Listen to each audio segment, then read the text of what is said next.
Welsh population.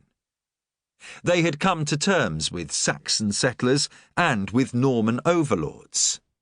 Violent attacks from across the border were things of the past, or so Warnod had believed until that moment. Was he the victim of a Welsh raiding party? Or were these men fellow Saxons with a grudge against him?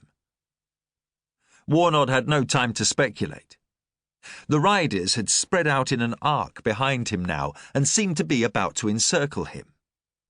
Finally, and miraculously, his house came into view. The low clump of buildings beside the trickling stream offered the only hope for him. His old mare was no match for the horseman at his back. If he tried to ride on to the village beyond, he would be caught before he got close enough to raise the alarm. Warnod's home was his promise of salvation. He kicked a final spurt out of his animal and urged it on with harsh commands. Warnod was trembling with fear now. His head was aching, his mouth was dry, his hands were clammy, and his face was lathered with sweat. The last 100 yards were a protracted agony for him. The hounds of hell were on his tail.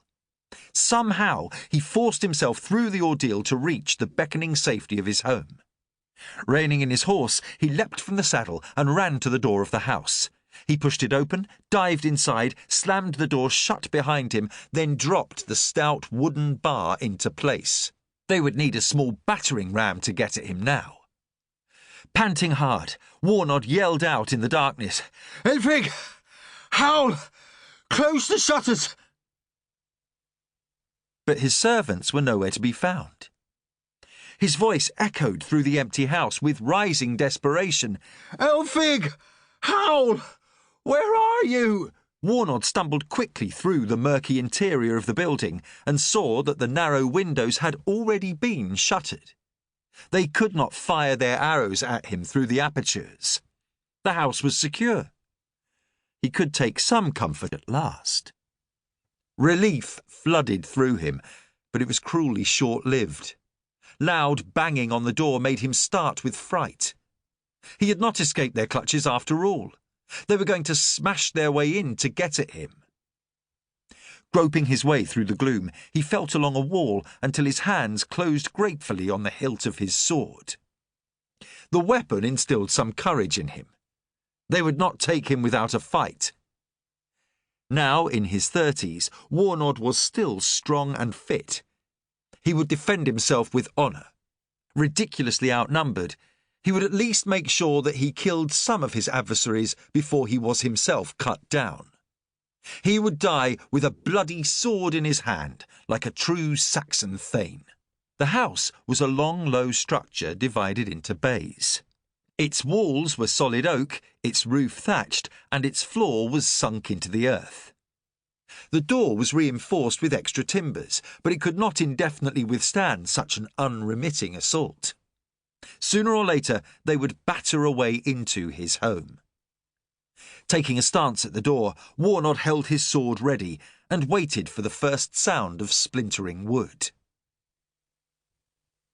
It never came. Instead, the hammering ceased altogether, and an eerie silence followed. Had they given up and retired from the scene? Were they looking for another mode of entry? He ran to a window and peered through the tiny crack. Nobody was in sight. He moved to a window on the other side of the house and applied his eye to a split in the wooden shutter. There was still no sign of life. Warnod's spirits rose. Had he escaped his enemies? Was he being spared? Could he dare to relax? The answer was immediate. A new and appalling sound broke through the silence and shattered any foolish hopes he may have had. It was the helpless cry of an animal in great pain, and it grew in volume and intensity until it was quite deafening. Unable to get at their human prey, they were slaughtering the cow in the byre. Warnod was outraged. His first instinct was to rush to the aid of the creature, but that was clearly what they were tempting him to do. He would be casting aside his own chance of survival in a forlorn attempt to save an already doomed cow.